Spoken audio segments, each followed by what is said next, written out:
Moi j'ai toujours écouté beaucoup de choses depuis gamin, que ça soit de la pop, de la musique latine, du funk vraiment crâne, du jazz fusion, plein de choses comme ça. Quand on fait très longtemps un style, on en est forcément très heureux parce que c'est ce qu'on a choisi. Mais on a aussi envie de continuer à explorer des univers, et Hypnotic Wheel c'est vraiment la résultante de cette espèce de réflexion. À un moment donné, ça a été un besoin d'aller vers quelque chose qu'on ne maîtrise pas, où il n'y a pas une jurisprudence. On sait que le basse batterie ça fonctionne, on ne sait pas que le calebasse via le guitare ça peut fonctionner.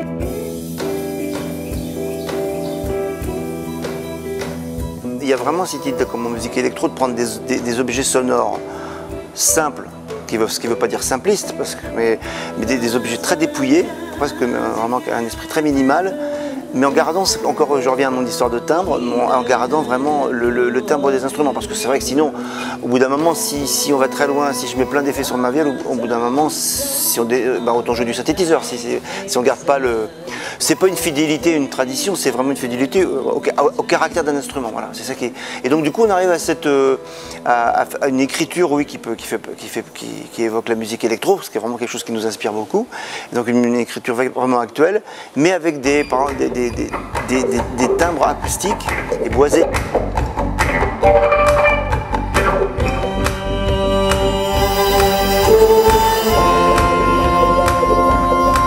Je travaille essentiellement avec un bassiste et un batteur, on va dire sur les groupes de base, et puis après il y a des instruments qui se rajoutent.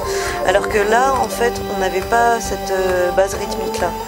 Donc il faut parfois faire des lignes de basse à la guitare, parfois les lignes de basse sont faites par Marc au micro-corg.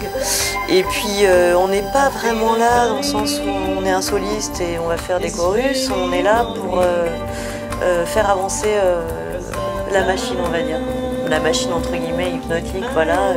Donc on n'aborde pas les choses de la même manière. Et puis du coup, vu que c'est quand même un très grand espace de liberté, on essaye des sons et on est toujours en train d'essayer des sons d'ailleurs, de chercher des choses nouvelles. Donc moi là j'utilise beaucoup la wah-wah parce que j'aime beaucoup la wah-wah et puis ça me donne l'occasion de l'utiliser, le trémolo, enfin voilà, il y a d'autres effets que je vais essayer qui sont un peu plus bizarroïdes. Et c'est super rigolo en fait, on s'amuse comme des enfants.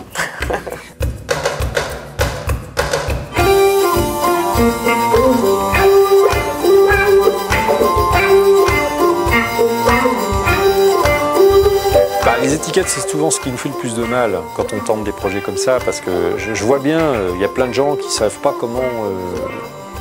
Les programmateurs passent énormément de temps à se demander ce que ça peut être comme style, dans quelle putain de case on va bien pouvoir le coller, quoi. Ce qui veut dire qu'ils ont des publics extrêmement ciblés, quoi, qui se déplacent qu'avec une certaine étiquette. Donc moi, ce que je leur conseille, c'est de mettre l'étiquette qui les arrange. Et non, on s'en fout. And I pick up all the pieces and make a night.